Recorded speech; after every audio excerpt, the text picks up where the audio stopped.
Victoria refused to live in London. She much preferred to stay in one of her country places, where she could keep politics at a distance. Here at Osborne, she worked dutifully enough at her desk, reading state papers.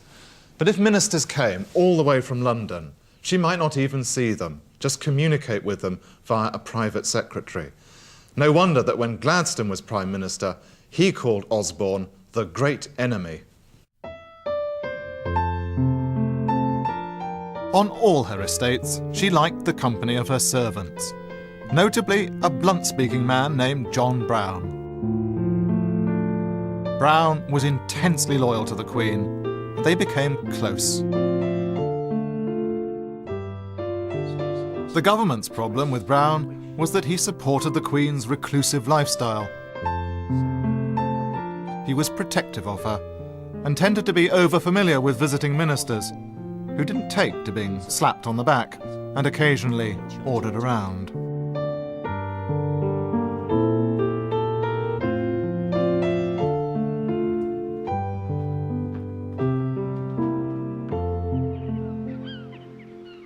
It was an arrangement that continually displeased ministers.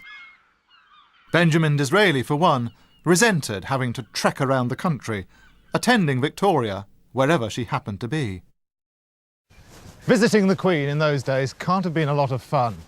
She didn't like heated houses, so most guests were left shivering. And then at meal times, she fell ravenously upon her food.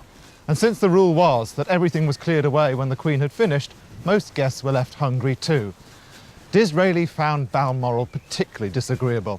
On his first visit there, he got a stomach upset. On his second, a severe chill. He asked to be excused any further invitations. But Disraeli was the Prime Minister who finally persuaded the Queen to re-enter public life. He had two tricks up his sleeve. One was flattery. When it comes to royalty, he said, you should lay it on with a trowel. And the other was India.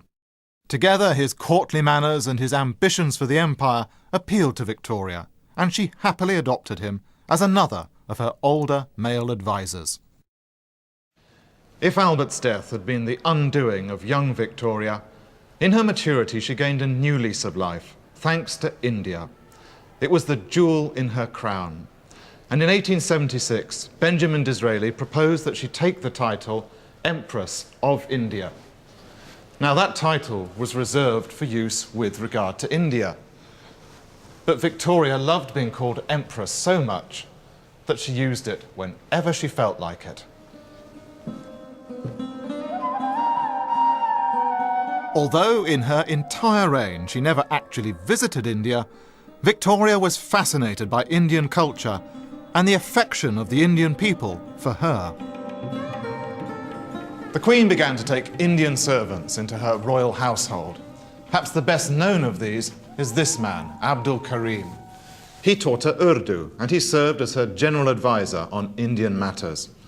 And it's curious that for all the pomp and the circumstance surrounding Victoria's reign, she herself was not too fastidious about social rank. She would happily take a nip of whiskey with John Brown. Abdul Karim was the son of a prison pharmacist, but he was made welcome here at Osborne.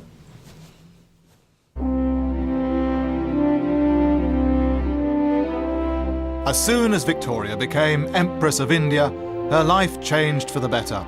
She attended state balls and she went on tours of the country. She won back the public's affection. By the time of the Golden Jubilee in 1887, she'd become the Queen they wanted, a semi-magical figure who symbolised the unity of a great empire. When she drove through the streets of London, huge crowds cheered her on. They seemed to have forgotten all their old resentments.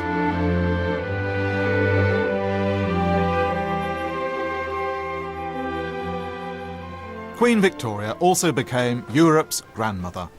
Through her eldest daughter, Vicky, she was now related to Kaiser Wilhelm II, who would go to war with Britain in 1914. And her granddaughter, Alex, married Tsar Nicholas II of Russia, who, along with his family, would be murdered by the Bolsheviks in 1918. In one way or another, she was related to the royal houses of Norway, Sweden, Greece, Romania, Spain and Mexico.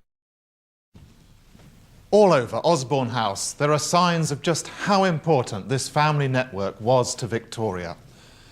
She herself had a reputation for being rather a stern mother. She saw herself as responsible for the moral development of her children. But that picture seems to say it all. She carried over the model of family life into her role as Queen, where she was the matriarch responsible for the welfare of her subjects, in return expecting their love and respect. By the end, she'd got both.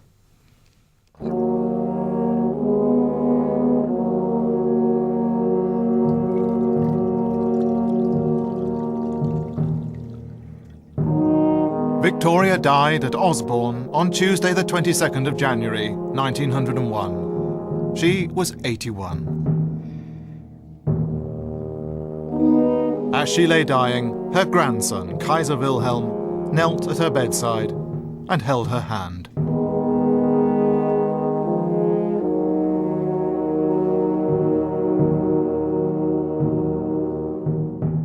Her long reign had shown that even a determined queen could not stem the tide of parliamentary progress. But it had also shown that monarchy could be important as a symbol of nation and empire, setting the tone for political, social, and family life. The day she died, she was much revered and much missed. As the novelist Henry James said, "We all feel a bit motherless today."